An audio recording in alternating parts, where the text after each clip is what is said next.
welcome back to Cyberspace. I'm your host, Leslie Poston, and today we're tackling a topic that's especially relevant right now: family members that have gone no contact or have become estranged.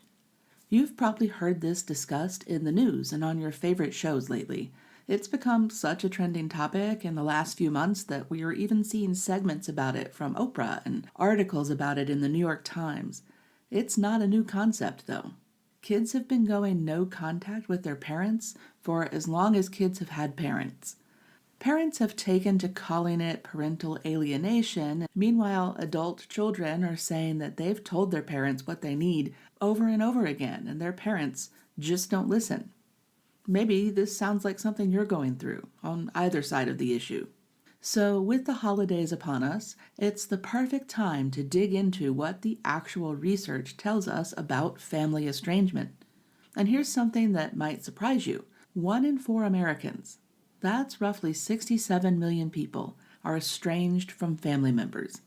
This definitely doesn't match the holiday marketing that shows us everyone surrounded by images of warm family gatherings, does it? So let's talk about what's really going on here. We'll start with some stats to put it into perspective. Research within the Cornell Reconciliation Project found that 27% of adults are estranged from a family member. When we break it down further, other research studies show that 26% of fathers are estranged from an adult child, and 11% of mothers have little to no contact. And it's not just parent-child relationships. Siblings, grandparents, and extended family members are all affected by this as well.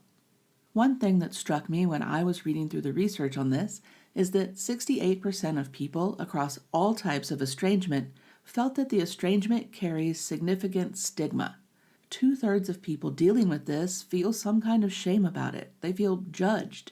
They feel like they can't talk about it openly. The research also found that almost all respondents from both sides of the estrangement issue identified the holiday season as the most challenging time of year.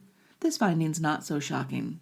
Like we mentioned, everywhere you turn, there's commercials showing multi-generational families gathered around tables. There are holiday movies about families reconciling and social media posts of everyone's picture-perfect celebrations. When your reality is estrangement, that cultural narrative of perfect family holidays makes the absence even more painful. The perspective gap is where the research gets really interesting. It explains the whole parental alienation trope versus the adult kids who've gone no contact who say, "I told you why" a million times. That's the divide we see play out in the news articles and discussions online and offline most often. Let's look first at what adult children are actually saying about why they went no contact. In a study of 898 families, adult children most frequently cited their parents' toxic behavior, damaging choices, or feeling unsupported and unaccepted as reasons for their estrangement. And this wasn't about being dramatic or entitled. These were reports of genuine harm. Adult children who left family systems report more pronounced experiences of trauma and various forms of emotional abuse, which the research found had been normalized as acceptable toxic behavior in prior generations. Think about that for a second. What we're seeing is adult children saying, "That thing that you thought was normal parenting is actually abusive, and I'm not doing it anymore." The research breaks down the reasons adult children went no contact even further. Motivations for estrangement included physical abuse, addiction, illegal activity, poor parenting, as well as limited communication, wildly differing values, boundary conflicts, and a lack of emotional intimacy. None of these are trivial complaints. We're talking about things like parents who sent their kids to conversion therapy or maybe one of those abusive TTI camps, parents who can't accept their child's LGBTQIA identity, or who refuse to acknowledge their child's neurodivergence as valid. Speaking of queer identities, the research is clear that LGBT adults are more likely to experience estrangement from parents than heterosexual children, especially from fathers who are more likely to have homophobic reactions. This isn't your kids being sensitive. This is parents rejecting their own children and who they fundamentally are. When asked what they wanted from their parents, Adult children said they wished their parents were more positive, unconditionally loving, warm, or emotionally close. None of those are a big ask. Those should all be part of basic parenting skills. And here's another place it gets interesting. When we look at what parents say about the same estrangements, we're seeing something completely different. 79% of parents attributed estrangement to the behavior, issues, or traits of the child. 72% blamed a difficult in-law or a difficult partner, and 67% cited disagreements about beliefs or values. So the adult child is saying, you abused me, you don't accept who I am, you violate my boundaries, and the parent is saying, this is your spouse's fault, you're just entitled, or you're not respecting my different belief or opinion. See the problem? Here's another interesting stat. In studies of estranged mothers, almost 80% felt that a third party was to blame for the estrangement, but only 18% believed the estrangement was in part their fault. In general, parents report being unsure of the reason for estrangement significantly more than adult children. Your adult children know exactly why they stopped talking to you. Often parents won't accept the reasons they've been given. Research confirms that estranged relationships are often characterized by these differences in perspective taking. Now, to be fair, the research does acknowledge that occasionally estrangement happens because the adult child had serious issues that impacted the family. Maybe they went through a severe drug addiction or other dangerous problems where a parent was justified in creating distance. But those instances are far less common than people seem to think. Let's talk about this parental alienation term that's been trending. There's even a hashtag about it online now. The science here is really important. Parental Alienation Syndrome was introduced by a child psychiatrist named Richard Gartner in the 80s. It hasn't been accepted as scientifically valid by medical or legal communities, however, and it lacks adequate scientific support. It's not recognized as an official diagnosis, and courts have largely rejected it. Critics of the concept note that alienating behaviors are common in high-conflict family situations like divorce proceedings, but actual estrangement of a child from a parent remains relatively rare.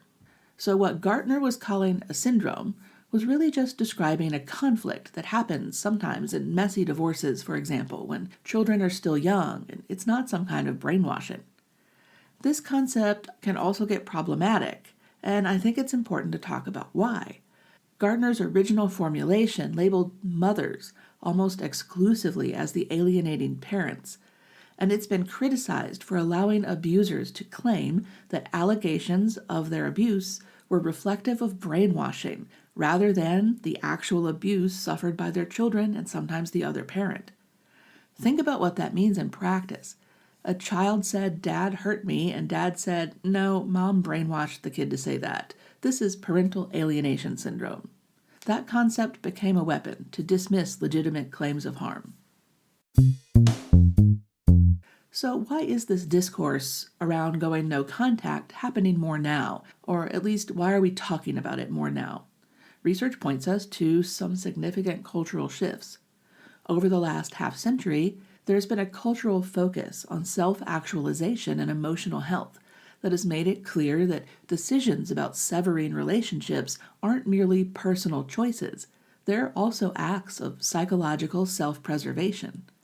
In other words, we've moved on as a culture from "you have to put up with family no matter what" to "it's okay to protect your physical and mental health from people who harm you, even if they're family."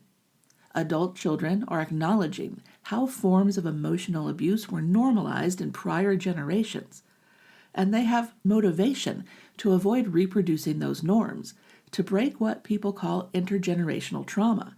They're simply saying this behavior stops with me. These parent-adult-child relationships now require emotional intelligence, self-awareness, and communication skills that weren't expected of earlier generations. If a parent was raised in a children should be seen and not heard household, for example, being asked to engage in deep emotional communication and validation of their adult child's feelings is going to require a completely new skill set. The current tensions aren't really about therapy culture run amok, as some critics claim, They're about what happens when accountability becomes a foreign concept for families. For decades, family dynamics operated on respect your elders, don't question authority, keep the family business private. And those weren't necessarily bad principles, but they created environments where harm could happen without ever being addressed. We've talked a lot about the problem. Are there any solutions? What does the research tell us actually might help? First, some good news. Not all estrangements last forever. Research shows us that 81% of adult children do eventually reconcile with estranged mothers, and 69% do eventually reconcile with estranged fathers. So if you're a parent in this situation, there might be some hope if you're willing to put in some work on yourself. That said, estrangement duration varies widely, from less than 6 months to more than 30 years, so we're not talking about a quick fix here. Research using longitudinal data following families over time found that movement in and out of estrangement reflected nuanced changes in contact and closeness over time, rather than abrupt changes. So you may have a varying degree of parental and adult-child no contact throughout the lifetime of your relationship. It's not usually a single dramatic moment. It's gradual shifts, testing the waters and seeing if things can be different. So what do adult children actually need? Research has found that what many adult children need isn't a perfect apology or even major changes. Most of them just want basic acknowledgement that their experience was real and that their feelings make sense to their parent. That's it. Not a reflexive, but I did my best, or oh, you're remembering it wrong, or well, other people had it worse. Just a simple, I hear you, and I understand I hurt you, followed by stopping the behavior. For parents who are willing to do that work, there can be real healing.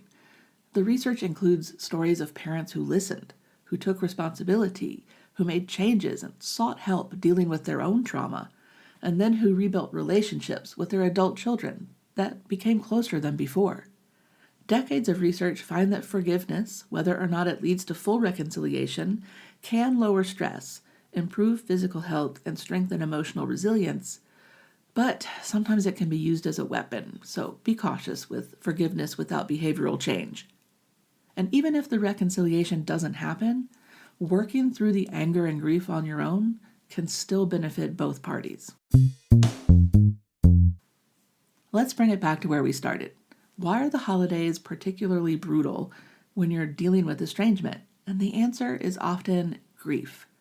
We did an episode about grief a while back, and it might be a good time of year to revisit that to understand how and what you're grieving. Research found that while people self-report positive feelings associated with severing ties, like relief or freedom, there's mixed impact on overall well-being. You can be glad you're not dealing with that toxic dynamic and still be grieving what you wished your family could have been. For those of you who are estranged, the holidays create this complex web of memories, expectations, and emotions, ranging from that grief and sadness to relief, depending on your circumstance. This affects both adult children and parents. Parents talk about the empty chair at their tables, the stockings that they don't hang, and the calls they don't make, and adult children talk about explaining to coworkers why they're not going home for the holidays or dealing with well-meaning distant relatives who ask consistently about the estranged person. So here's what I would love for you to take away from all of this research we talked about in this episode. Estrangement is rarely a simple story of villain and victim. Repair, when it's possible, asks something of everyone involved. But, and this one's important, research is also pretty clear that adult children are usually leaving for reasons that are valid and serious. They're not being manipulated or overreacting because therapy made them too sensitive. They're responding to real harm, often harm that accumulated over years or decades. So if you're a parent dealing with an estrangement, research suggests that the best thing you can do is stop looking for external explanations and start listening to what your children are telling you about their experience, even if you remember it differently, even if you didn't mean it that way, and even if you think they're being too sensitive. Try just listening. And if you're an adult child who's estranged, know that data backs you up and you're not alone. 1 in 4 people are going through some version of this, and your well-being matters. And it's okay to protect yourself, even during the holidays. And for everyone dealing with this right now, as Christmas approaches and Hanukkah continues, be gentle with yourself, whether you're the one who left or the one who was left, because this is hard. The holidays will pass, and maybe with time and willingness on both sides, there's a path forward. Thanks for listening to Cyberspace. I'm your host, Leslie Poston, signing off. If this resonated with you, please do share it with someone who might need to hear it. And remember, understanding the psychology behind our relationships is the first step toward healthier connection, whatever form those connections take. Stay curious, and we'll be back with you in the new year.